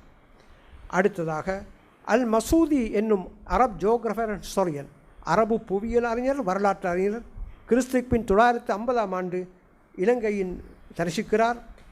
முரூஜு ஜஹப் என்ற அவரது நூலிலே இலங்கையின் தாவரங்கள், மாணிக்க கற்கள், வியாபார பொருட்கள், இலங்கையின் இயற்கை அமைப்பு பற்றியெல்லாம் மிக அழகான விரிவான விளக்கத்தை அல் மசூதி முரூஜு ஜஹப் என்ற நூலிலே அளிக்கின்றார். அடுத்ததாக அல் மசூதி அந்த நூலிலே இலங்கை மன்னனுடைய பிரேத ஊர்வலம் பற்றி அழகான விளக்கத்தை அளிக்கிறார். நான் இலங்கையை தரிசித்த காலப்பிரிவிலே ஒரு மன்னனுடைய பிரேத ஊர்வலம் நடைபெற்றது. அவர் சொல்லுகிறார், அந்த பிரேதம் ஒரு பொட்டியிலே ஒரு வண்டியிலே வைக்கப்பட்டு அவருடைய முடி கீழே சரிந்து கொண்டிருந்தது. நீண்ட முடியை அந்த காலையில் இருக்கிற வழக்கம். அந்த பிரேத ஊர்வலம் சென்று கொண்டிருந்தது. அந்த பிரேத ஊர்வலத்தின் இரு மருங்கிலும் மக்கள் சத்தமிட்டு சொன்னார். ஒரு சிலர் கூடி சத்தமிட்டு சொன்னார்கள், நேற்று தினம் உங்கள் அரசன், இதோ இன்று அவருடைய நிலையை பாருங்கள் என்று சொல்லிக்கொண்டு சென்றார்கள் என்று மசூதி அந்த முரூஜ் ஜஹப் நூலிலே இந்த நாட்டு மன்னனுடைய பிரேத ஊர்வலத்தை பற்றி அவர் சொல்லுகிறார். எனவே இந்த அரபு பிரயாணிகள் இந்த நாட்டை வந்து தரிசித்து தாங்கள் கண்ட காட்சிகளை தங்கள் நூல்களிலே பதிப்பித்து இந்த நாட்டின் தாவரம், வணிகம், ஏனைய வளங்கள் பற்றியெல்லாம் விளக்கம் அளித்தமையும் ஒரு முக்கியமான வரலாற்று ஆதாரமாக எங்களுக்கு அளிக்கின்றது. அதே போன்று அரபு புவியியலாளர்களான அல் இஸ்தஹ்லி, இப்னு ஹவுக்கல், அல் மக்திசி போன்ற அறிஞர்களும் இலங்கையை பற்றிய பல குறிப்புகளை எழுதியிருக்கின்றார்கள். கிறிஸ்துவின் 10ஆம் நூற்றாண்டிலே பாபாதம் மலை என்று நாங்கள் அழைக்கின்ற இந்த ஆதம் மலை பற்றிய ஒரு விடயம் முஸ்லிம் உலகிலே பரவி இருக்கிறது. இந்த ஆதம் அலைஹிஸ்ஸலாம் அவர்கள் இலங்கைக்கு வந்து அவருடைய பாதச்சுவடு ஆதம் மலையில் இருக்கின்றது என்ற இந்த அம்சம் எப்படி மத்திய கிழக்கு நாடுகளிலே பரவியது, மத்திய கிழக்கு என்று இருக்கவில்லை, அரபு நாடுகளிலே பரவியது என்பது உண்மையில் ஆராயப்பட வேண்டிய ஒரு விஷயம். ஏனென்றால் இந்த காலப்பிரிவிலே அரபு பயணிகள் ஆதம் மலையை தரிசிப்பதற்காக வருகின்றார்கள். உதாரணமாக சுலைமான் தாயிர் என்று கூறக்கூடிய அரபு பயணி, அவர் இலங்கைக்கு வந்த நோக்கம் ஆதம் மலையை தரிசிப்பது என்று சொல்லுகிறார். அதே போன்று இப்னு பத்தூத்தா இதற்கு பிற்பட்ட காலத்திலே 1344ஆம் ஆண்டு இலங்கைக்கு வந்தபோது ஆரிய சக்கரத்தை சந்தித்து எனக்கு ஆதம் மலையை தரிசிப்பதற்கு முதலாவதாக ஏற்பாடு செய்யுங்கள் என்று சொல்லுகிறார். எனவே ஏதோ ஒரு வகையில் இந்த ஆதம் மலை பற்றிய நம்பிக்கையும் கருத்தும் முஸ்லிம் நாடுகளிலே பரவி இருக்கின்றது. ஆதம் மலையை தரிசிப்பதற்காக பல அரபு யாத்ரீகர்கள் இந்த நாட்டிற்கு வந்திருக்கின்றார்கள். ஆதம் மலையிலே, பாவாதம் மலையிலே ஏறக்குறைய 100 அடிக்கு கீழால் ஒரு சிலாசனம் காணப்படுகிறது, ஒரு இன்ஸ்கிரிப்ஷன் காணப்படுகிறது. இது நிசங்கமல்ல மன்னனுடைய காலப்பிரிவை சார்ந்தது. அதாவது கிறிஸ்துவின் 1187க்கும் 1196க்கும் இடையிலே நிசங்கமல்ல மன்னன் ஆட்சி புரிந்தார். அந்த இன்ஸ்கிரிப்ஷன், அந்த சிலாசனத்திலே அபுல் பஷர் என்று ஒரு வார்த்தை காணப்படுகிறது. அபுல் பஷர், அந்த சொல் ஃபாரசி எழுத்திலே இருக்கிறது. பாரசீகம் அல்ல, அரபிக் எழுத்திலே கூஃபி, நஸ்கி, நஸ்தலிக், ஃபார்சி என்று எத்தனையோ அமைப்பு இருந்தது. ஆரம்பத்தில் உள்ள இன்ஸ்கிரிப்ஷன்ஸ் எல்லாம் கூஃபி எழுத்து வடிவு, இது ஃபாரசி எழுத்து. அதாவது இந்த காலப்பிரிவிலே பாரசீகத்தை சேர்ந்தவர் நிறைய இந்த நாட்டிற்கு வர ஆரம்பித்திருக்கிறார்கள் என்பதை அது காட்டுகின்றது. இப்போது கிறிஸ்துக்கு பின் 10ஆம் நூற்றாண்டுக்கு பின் முஸ்லீம் உலகிலே பல முக்கியமான நிகழ்ச்சிகள் நடைபெறுகிறது. இப்போ நாங்கள் 10ஆம் நூற்றாண்டு வரை வந்துவிட்டோம். ஹிஜ்ரி 1ஆம் நூற்றாண்டிலேயே இந்த நாட்டில் இஸ்லாம் அறிமுகமாகியது. இந்த நாட்டிலே இஸ்லாத்தை அறிந்து கொள்வதற்காக தூதுக்குழி சென்றிருக்கின்றது. இந்தியா அதன் பிறகு இந்தியா கைப்பற்றப்படுவதற்கும் இந்த நாட்டிலே சென்ற அனாதை குழந்தைகள் பாதிக்கப்பட்டது காரணமாக அமைந்தது. பிறகு கால வளர்ச்சியிலே அரபு குடியேற்றங்கள் வளர்ந்து மாந்தை புகழ்பெற்ற துறைமுகமாக மாறியது. மாந்தை துறைமுகங்கள் துறைமுகத்திலே வணிகர்கள் காணப்பட்டதையும் ஒரு மிக பலமிக்க குடியேற்றமாக இருந்ததையும் அங்கு காணப்பட்ட சிலாசனங்கள் உறுதிப்படுத்துகின்றது. மாந்தைக்கும் சிராப் துறைமுகத்துக்கும் இடையிலே தொடர்பு இருந்தது. இதிலே முஸ்லிம் வணிகர்கள் சிறப்பான இடத்தை வகித்தார்கள். மாந்தையிலே கண்டுபிடிக்கப்பட்ட மட்பாண்டங்கள், சிராஃபிலே கண்டுபிடிக்கப்பட்ட மட்பாண்டங்கள் இதற்கு உறுதியாக இருக்கின்றது. எனவே இப்போது எங்கள் தொடர்ச்சியான ஒரு வரலாறு இருக்கின்றது. படிப்படியாக இந்த நாட்டிலே நாங்கள் பறந்து குடியேறி ஒரு செல்வாமிக்க சமூகமாக நாங்கள் வாழ்ந்து வருகிறோம். 10ஆம் நூற்றாண்டிலே கொழும்பிலே இருந்து முஸ்லீம்கள் பகதாதை தொடர்பு கொள்கின்றார்கள். ஒரு மார்க்கறிஞர் அனுப்பும்படி வருகின்றார்கள். இதற்கான சூழ்நிலையை அந்த அரசன் ஏற்படுத்தி கொடுத்திருந்தான். எனவே இவையெல்லாம் உண்மையில் பல வரலாற்று உண்மைகளை எங்களுக்கு எடுத்து காட்டுகின்றது. இப்போது 10ஆம் நூற்றாண்டுக்கு பிறகு முஸ்லிம் உலகிலே பல மாற்றங்கள் நடைபெறுகிறது. அதாவது அப்பாசி ஆட்சி, அப்பாசி ஹலீஃபாக்களுடைய ஆட்சி மிகவும் பலமான ஆட்சி, விசாலமான பூமி பிரதேசத்தை கொண்ட ஆட்சி. அந்த அப்பாசி ஆட்சி பலவீனம் அடைய ஆரம்பிக்கின்றது. கொஞ்சம் கொஞ்சமாக டிஸ்இன்டகிரேஷன் ஆஃப் த அப்பாசிட் காலிஃபேட்னு சொல்வார்கள், பலவீனம் அடைய ஆரம்பிக்கின்றது.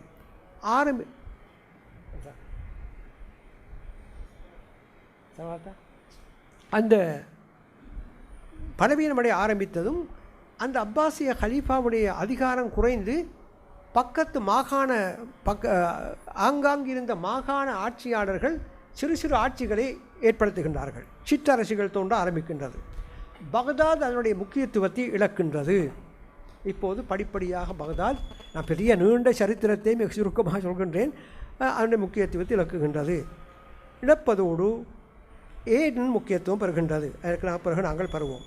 இது இஸ்லாம் உலகத்தை பொறுத்தவரை நிகழ்ந்த சம்பவங்கள். பகதாத் ஆட்சி பலவீனமடைந்து, அப்பாசி ஆட்சி பலவீனமடைந்து, சிற்றாட்சிகள் தோன்ற ஆரம்பிக்கின்றது. ஆரம்பிக்கும் போது பகதாத் அதன் முக்கியத்துவத்தை இழந்து எகிப்து முக்கியத்துவம் பெறுகின்றது. ஃபாத்திமீக்கள் எகிப்திலே ஆட்சி புரிய ஆரம்பிக்கிறார்கள். இப்போது ஒரு பெரிய வணிக முக்கியத்துவம் பெற்ற இடமாக எகிப்து மாற்றம் அடைகின்றது. பகதாதுடைய இடத்தை எகிப்து பெற்றுக்கொள்கின்றது. இப்போது இப்படியாக இஸ்லாமிய உலகிலே இந்த மாற்றங்கள் நிகழ்ந்து கொண்டிருக்கின்ற போது இலங்கையிலும் பல மாற்றங்கள் நிகழ்கிறது. அதாவது இந்த நாட்டை சோழர்கள் படையெடுக்கின்றார்கள். கிறிஸ்துக்கு பின் 983க்கும் 1014க்கும் இடையிலே சோழ மன்னன் ராஜராஜனின் படையெடுப்பு இந்த நாட்டிலே நிகழ்கிறது. எனவே சோழ மன்னனின் படையெடுப்போடு சிங்கள ஆட்சி பலவீனம் அடைகின்றது. சிங்கள ஆட்சி பலவீனம் அடைந்து இந்த நாட்டிலே சோழர்களுடைய ஆதிக்கம் நிலைக்கின்றது. கிறிஸ்துக்கு பின் 1071ஆம் ஆண்டு 5ஆம் மிகுந்து அனுராதபுரத்து சிங்கள மன்னன் சிறைக்கு பிடிக்கப்படுகின்றார். எனவே அனுராதபுரத்திலே சிங்கள ஆதிக்கம் அப்படியே மறைந்து விடுகின்றது. சோழர்கள் ஆதிக்கமிக்கமாக மாறுகின்றார்கள். பகதாத் இஸ்லாம் உலகத்திலே முக்கியத்துவத்தை இழந்து எகிப்து முக்கியத்துவம் பெற்ற காலப்பிரிவிலே இலங்கையிலும் பல முக்கியமான நிகழ்வுகள் ஏற்படுவதை நாங்கள் பார்த்தோம். அதாவது சோழர்களுடைய படையெடுப்பு இந்த நாட்டிலே நிகழ்கிறது. சோழ மன்னன் ராஜராஜன் இலங்கையை நோக்கி படையெடுக்கின்றான். படையெடுத்து இலங்கையில் அவனது ஆதிக்கத்தை நிலைநாட்டுகின்றான். சிங்கள ஆட்சி பலவீனம் அடைகின்றது. அனுராதபுரத்தின் கடைசி சிங்கள மன்னன் மிகுந்து சிறைபிடிக்கப்படுகின்றான். அத்தோடு சோழர்களுடைய ஆட்சி இந்த நாட்டிலே ஆரம்பிக்கின்றது. சிங்கள மன்னர்களது ஆதிக்கம் நிலவிய வளமான விவசாய நிலங்களை கொண்ட ரஜரட்ட சோழர் ஆட்சியில் தனி மாகாணமாக மாறுகின்றது. ரஜரட்ட அதாவது அனுராதபுரம் தலைநகராக இருந்த அந்த பிரதேசம்தான் மிக வளமான விவசாய நிலங்களை கொண்டிருந்தது. இது அனுராதபுரத்தின் செல்வ வளத்திற்கு, அரசியல் பலத்திற்கு ஒரு காரணமாக அமைந்தது. இப்போது இந்த சோழர் படையெடுப்போடு இந்த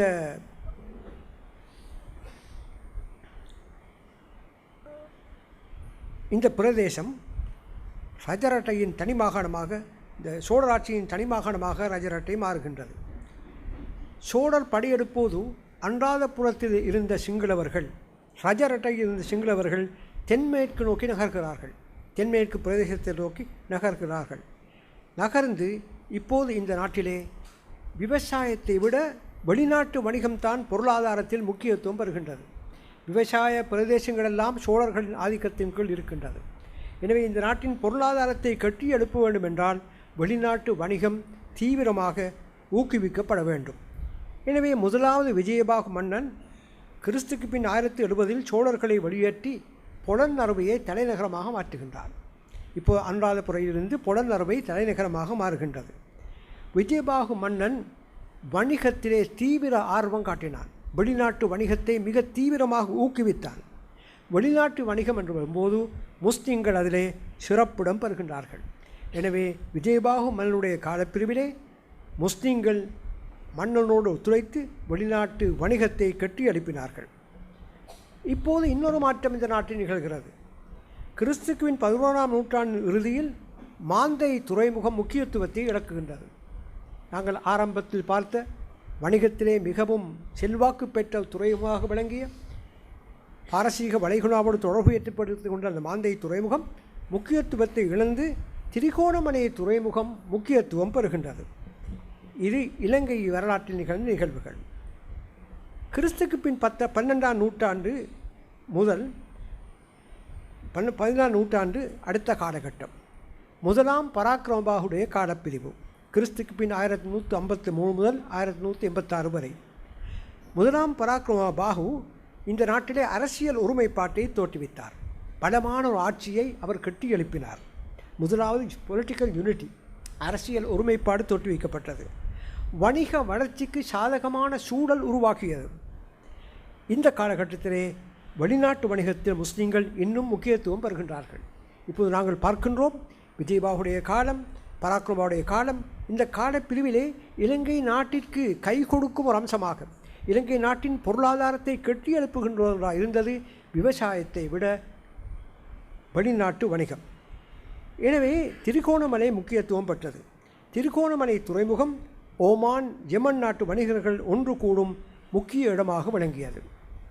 இங்கும் திரிகோணமலையிலே 2 சிலாசனங்கள் கண்டுபிடிக்கப்பட்டது, இன்ஸ்கிரிப்ஷன்ஸ் கண்டுபிடிக்கப்பட்டது. எனவே இந்த நாட்டிலே எங்களுக்கு ஒரு வரலாற்றை உறுதிப்படுத்துவதற்கான ஒரு பெரும் சக்தி இந்த நாட்டிலே முஸ்லீம் குடியேற்றங்கள் இருக்கின்ற இடங்களில் எல்லாம் அந்த குடியேற்றங்களின் காலத்தை நிர்ணயிப்பதற்கு உதவியாக சிலாசனங்கள் எங்களுக்கு துணை பெறுகின்றன. வரலாற்று தகவல்களை சிலாசனங்கள் உறுதிப்படுத்துகின்றன. எனவே திரிகோணமலையிலே 2 சிலாசனங்கள் கண்டுபிடிக்கப்பட்டது. ஒன்று நிக்கல்சன் சிறு வளைகுடா, நிக்கல்சன் கோவ் என்னும் இடத்தில் கண்டுபிடிக்கப்பட்டது. இந்த சிலாசனங்கள் 2ம் இஸ்பானிய அராபி வடிவில் அமைப்பு வடிவில் உள்ளது. ஆரம்பத்தில் நாங்கள் பார்த்தோம் கூஃபி எழுத்து வடிவு, பிறகு பார்சி எழுத்து வடிவு, இது இஸ்பானிய எழுத்து வடிவு. முதலாவது சிலாசனம் அல் காலி அப்துல்லா இப்னு அப்துல் ரஹ்மான் இப்னு யூசுப் அல் அலவியுடையது. அந்த சிலாசனத்திலே அவருடைய மரணம் குறிப்பிடப்பட்டிருக்கின்றது. அல் காலி, அதாவது அந்த காலப்பிரிவிலே முஸ்லிம்கள் அவர்களுக்கென்று இஸ்லாமிய அடிப்படையில் சட்டங்களை வழக்குகளை தீர்ப்பதற்காக காலிமார்களை இந்த நாட்டில் கொண்டிருந்தார்கள் என்பதற்கு ஆதாரமாக இருக்கின்றது. அவர் காலி அப்துல்லா பின் அப்துல் ரஹ்மான் பின் யூசுப் அல் அலவி, மரணம் ஹிஜ்ரி 808, அப்போ ஹிஜ்ரி 10ஆம் நூற்றாண்டு. அடுத்த சிலாசனம் அமீர் பதுருத்தீன் ஹுசைன் இப்னு அல் ஹலபி என்பாரும் புசல்வியில் உடையது. எனவே இந்த 2 சிலாசனங்களும் திரிகோணமலை பகுதியிலே கண்டுபிடிக்கப்பட்டது. அடுத்ததாக இப்போது நான் ஒரு உண்மையை உங்களுக்கு விளக்க வேண்டும். இலங்கை முஸ்லிம்கள் வரலாற்றை விளங்குவது என்றால் நாங்கள் அங்கும் இங்குமாக சுற்றி பார்க்க வேண்டும். இஸ்லாம் உலகத்தொரு நிகழும், அது இந்த நாட்டிலே பாதிக்கும், இந்த நாட்டின் நிகழ்வு வேறு இடத்தை பாதிக்கும். இப்படியாக இந்த பெரியோரு பின்னணி இன்றி இந்த வரலாற்றை நாங்கள் இலேசாக விளங்க முடியாது. இப்போது முஸ்லிம் உலகிலே இன்னொன்று சம்பவம் நிகழ்கிறது. 1258ஆம் ஆண்டு மங்கோலியர்கள் முஸ்லிம் உலகத்தை படையெடுக்கின்றார்கள். அப்பாஸை ஆட்சி பூரணமாக வீழ்ச்சி அடைகின்றது. இஸ்லாம் உலகத்திலே அரசியல் ஸ்திரமற்ற நிலை, பொலிட்டிக்கல் இன்ஸ்டேபிலிட்டி காணப்பட்டது. இந்த நிலை இஸ்லாமிய உலகத்தில் இருக்கின்ற போது இலங்கையிலும் அதே நிலை தோன்றுகின்றது. கிறிஸ்துக்கு பின் 1215 ஆண்டு கலிங்கத்திலிருந்து மாகோன் இலங்கையை படையெடுக்கின்றார். 1247 ஆண்டு மலாயாவிலிருந்து சந்திரபானு படையெடுக்கின்றார். 1184 ஆண்டு பாண்டிய தளபதி ஆரிய சக்கரவர்த்தி படையெடுக்கின்றார். யாழ்ப்பாணத்தில் ஆரிய சக்கரவர்த்தி சுதந்திர ஆட்சி ஒன்றை ஏற்படுத்துகின்றார். இப்படியாக இலங்கையிலும் அரசியல் ஸ்திரமற்ற ஒரு நிலை காணப்படுகின்றது. ஆரிய சக்கரவர்த்திகள், அதாவது இந்தியாவிலிருந்து வந்த ஒரு ஆட்சி பரம்பரையினர் யாழ்ப்பாணத்திலே ஒரு தனி ஆட்சியை அவர்கள் உருவாக்கினார்கள். ஆரிய சக்கரவர்த்தியுடைய முழு நோக்கமும் இலங்கையின் வணிகத்தை தனது கையில் பிடிப்பது, இலங்கையின் வணிகத்தில் ஆதிக்கம் பெறுவது. குறிப்பாக அந்த காலப்பிரிவிலே வாசனை திரவிய வணிகம் மிக பொறுமதியானதாக கருதப்பட்டது. அதிக கிராக்கி அதிக்கிருந்தது. எனவே இலங்கையில் வாசனை திரவிய வணிகத்தை கைப்பற்றுவதுதான் ஆரிய சக்கரவர்த்தியின் முக்கியமான நோக்கமாக இருந்தது. இந்த நோக்கத்தை சிங்களவர்களும் முஸ்லிம்களும் இணைந்து முறியடிக்க முயற்சித்தார்கள். ஆரிய சக்கரவர்த்தியுடைய இந்த முயற்சியை முறியடிப்பதற்கு முஸ்லிம்களும் சிங்கள மன்னர்களும் இணைந்து பல முயற்சிகளை மேற்கொண்டார்கள். இப்பொழுது முக்கியமான இன்னொரு நிகழ்வு நடைபெறுகின்றது. யாப்பாகுவ மன்னன் இப்போது புலனறுவ ஆட்சி சிதறி யாப்பாகுவ, தப்பதனியா, இப்படியா சின்ன சின்ன ஆட்சிகள் தோன்றுகிறது. யாப்பாகுவிலே ஆட்சி புரிந்த முதலாவது புவனேகபாகு மன்னன், அதாவது கிறிஸ்துப்பின் 1273க்கும் 1286 ஆட்சி புரிந்தவன், எகிப்தில் இருந்த மம்லூக் அரச சபைக்கு கிறிஸ்துக்கு பின் 1833 ஆண்டு அபு உஸ்மான் தலைமையில் ஒரு வணிக தூதுக்குழுவை அனுப்புகின்றார். அதாவது இலங்கை மன்னன் புவனேகபாகு அப்போது எகிப்திலே மம்லூக் மன்னருடைய ஆட்சி நடைபெற்று கொண்டிருந்தது. மம்லூக் மன்னன் சுல்தான் குவாலூனுடைய சபைக்கு இலங்கையோடு உங்களோடு வணிக தொடர்பை ஏற்படுத்தி கொள்ள, வியாபார தொடர்பை ஏற்படுத்தி கொள்ள நாங்கள் விரும்புகின்றோம் என்று ஒரு அந்த விருப்பத்தை தெரிவிப்பதற்காக ஒரு தூதுக்குழுவை அவர் எகிப்துக்கு அனுப்புகின்றார். இது எதை காட்டுகிறது என்றால், அக்காலத்தில் இலங்கையில் ஆண்ட சிங்கள மன்னர்கள் முஸ்லிம் உலகோடு வணிக தொடர்பை ஏற்படுத்தி கொள்ள முயற்சித்தார்கள். தங்களுடைய வணிக வளர்ச்சிக்காக, பொருளாதார பலத்திற்காக முஸ்லிம் ஹலீஃபாக்களின் ஆதரவை அவர்கள் வேண்டி நின்றார்கள். என்னிடம் அந்த மூல பிரதி இல்லை. சுல்தான் காலூனுடைய சபைக்கு புவனேகபாகும் புவனேகபாகு மன்னன் அனுப்பிய கடிதம். அந்த கடிதத்தை பார்த்தால் மிக அழகான ஒரு கடிதம். அவர் சொல்கிறார், Ceylon is Egypt, Egypt is Ceylon. ஆங்கிலத்தில் மொழிபெயர்த்திருக்கிறார்கள். அரசரே, என்னோடு வியாபாரம் செய்து கொள்ள நீங்கள் வாருங்கள். என்னிடம் நிறைய வியாபார பொருட்கள் இருக்கின்றது.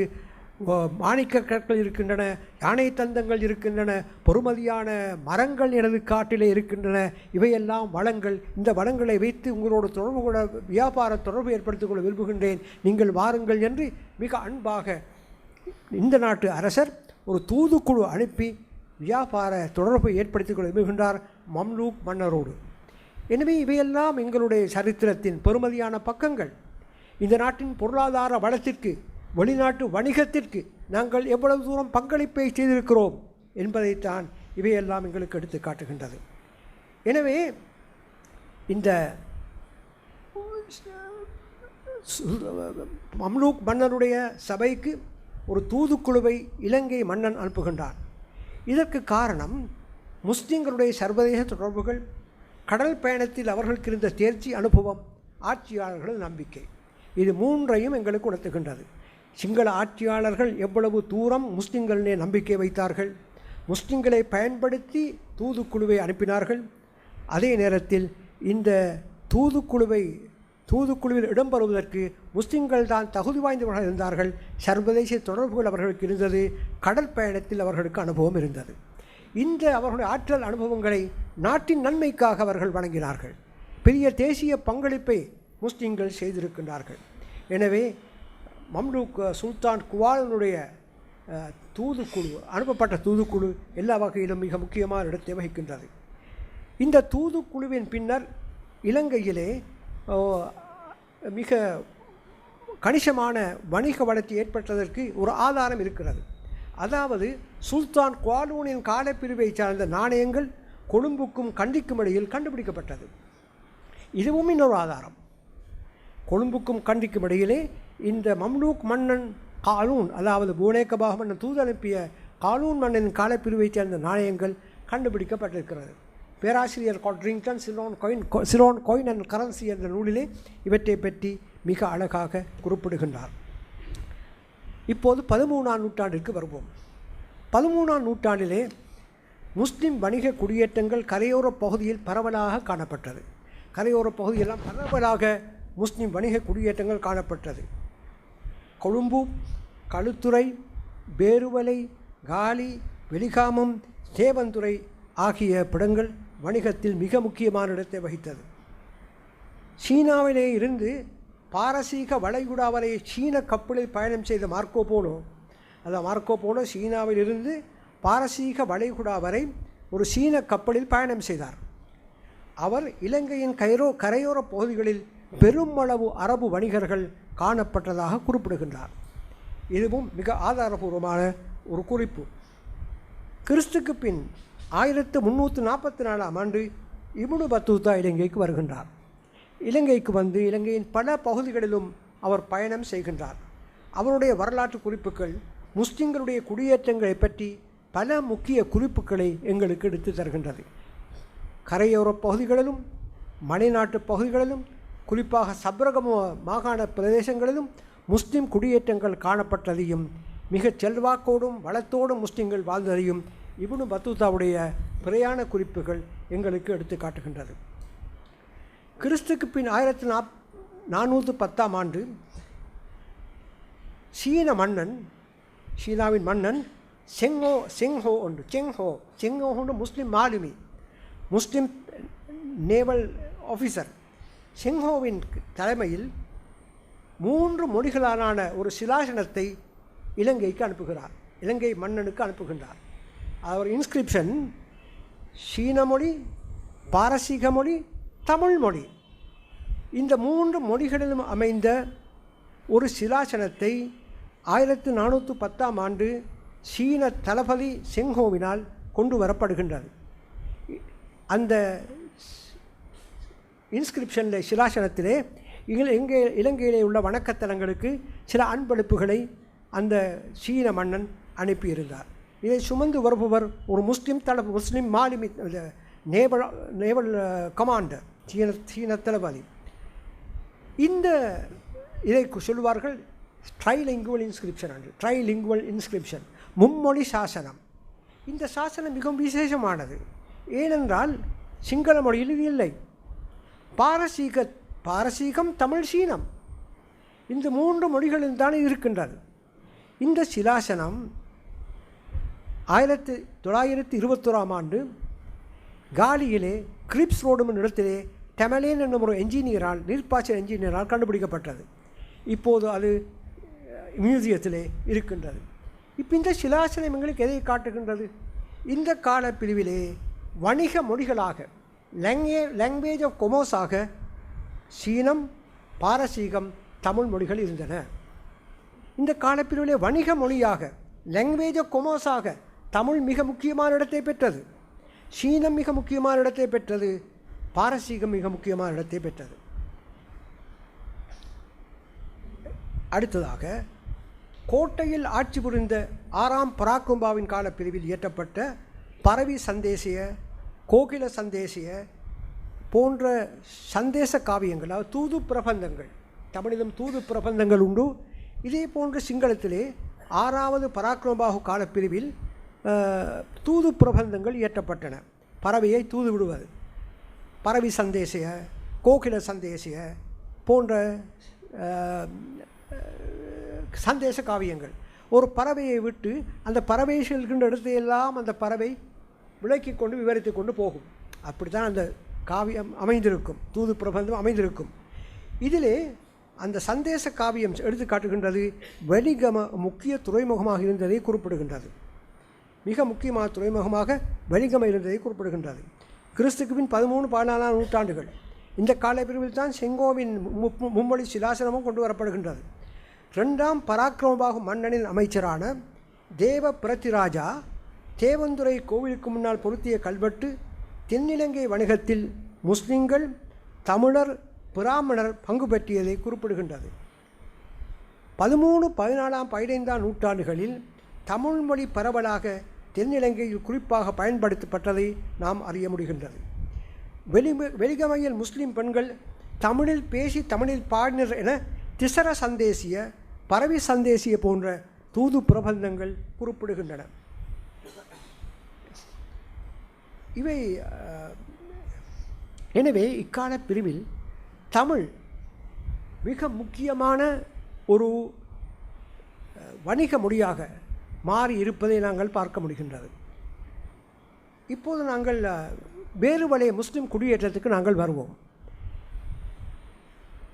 இலங்கையில் பழைய குடியேற்றங்களில் ஒன்றாக வேறுவே உள்ளது.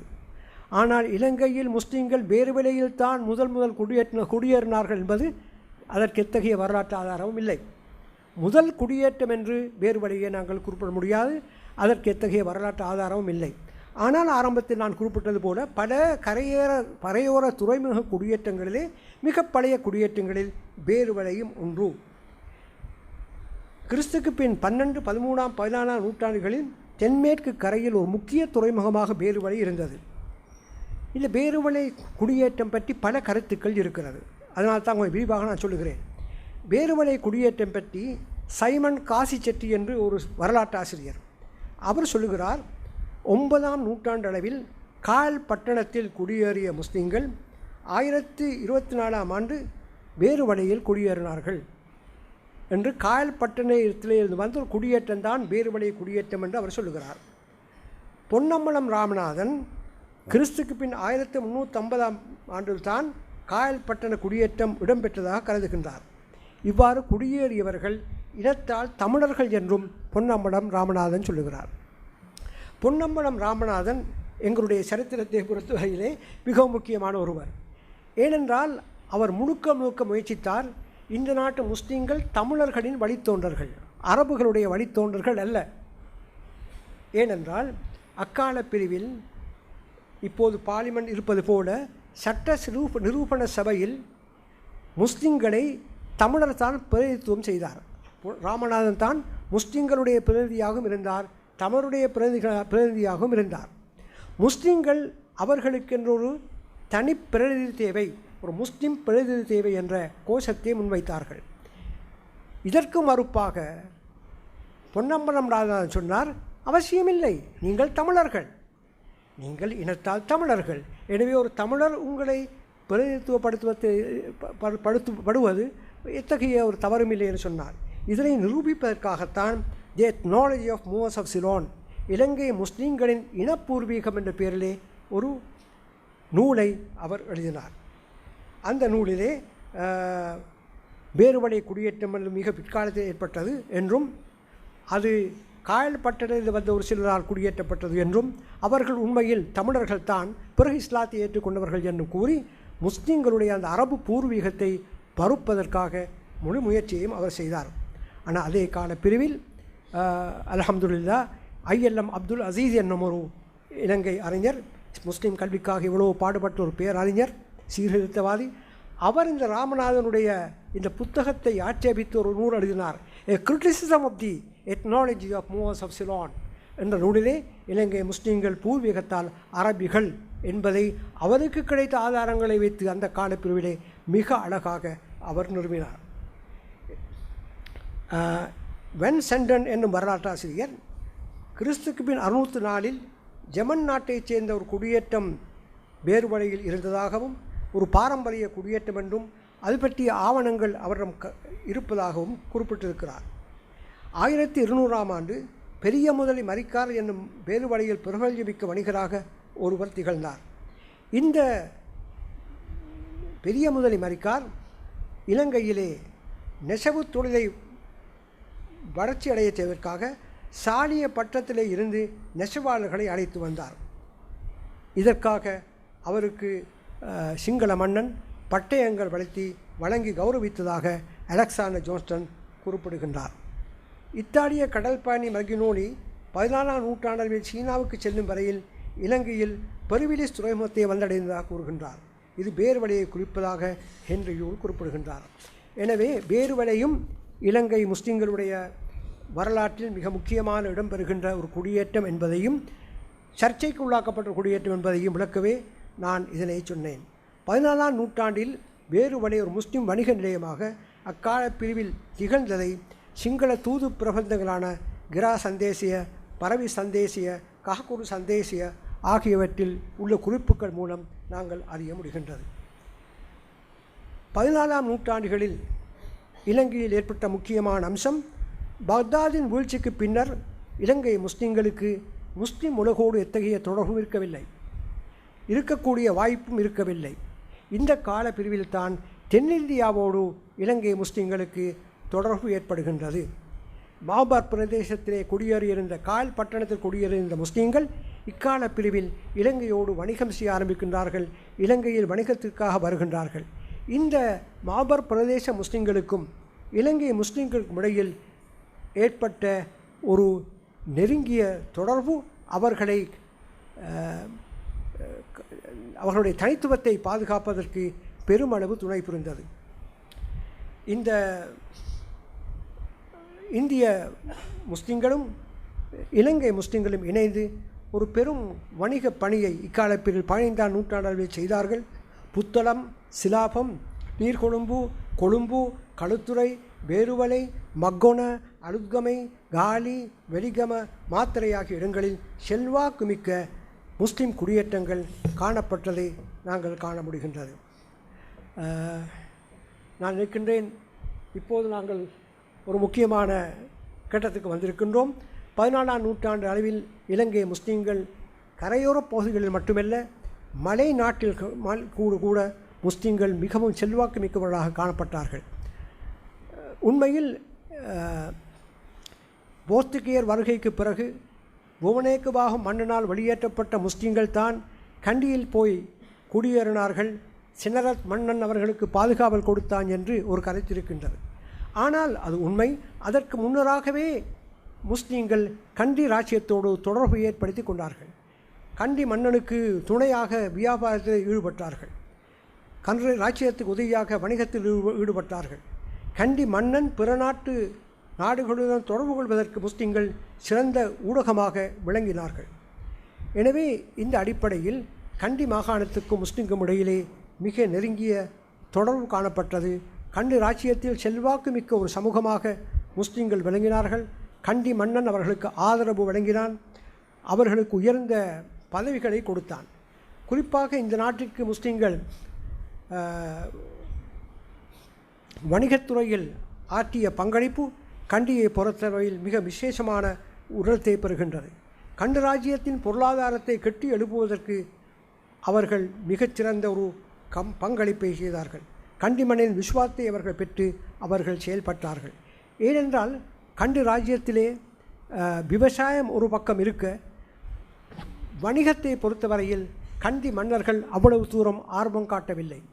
ஆனால் கண்டி மாகாணத்தை பொறுத்தவரையில் போர்த்துகேயர்களின் நெருக்குதல்கள் ஆளாக்கப்பட்ட நேரத்திலே வெளிநாட்டு வணிகத்தை நோக்கி திரும்புவதுதான் அவர்களுடைய பொருளாதார பலத்திற்கு ஒரு காரணமாக அமைந்தது.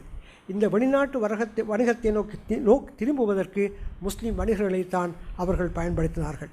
கண்டி மன்னர்கள் சார்பில் முஸ்லீம்கள் வெளிநாட்டு வணிகத்தில் ஈடுபட்டார்கள். கண்டி மன்னர்களுக்கு விசுவாசமாக நடந்தார்கள். கண்டி மன்னர்கள் விசுவாசத்தை பெற்றதன் காரணமாக கண்டி மன்னன் அவர்களுக்கு நிலங்களை வழங்கி பூரண மத சுதந்திரத்தை வழங்கி அவர்களை உயர்ந்த ஒரு நிலையில் வைத்திருந்தான். இவ்வாறு முஸ்லிம்கள் இலங்கை வரலாற்றிலே கரையோரத்திலும் மலைநாட்டிலும் மிக உயர்ந்த ஒரு நிலையை, செல்வாக்கு பெற்ற நிலையை அடைந்திருந்த ஒரு காலகட்டத்திலே தான் 1505ஆம் ஆண்டு போர்த்துகேயர்கள் இந்த நாட்டுக்கு வருகின்றார்கள். இன்ஷா அல்லாஹ் நான் நினைக்கின்றேன் வேறொரு சந்தர்ப்பத்தில் இந்த போர்த்துகேய, டச், பிரிட்டிஷ் காலப்பிரிவையும் கண்டி ராஜ்யம் பற்றிய ஒரு விரிவான விளக்கத்தையும் நாங்கள் பார்க்கலாம் என்று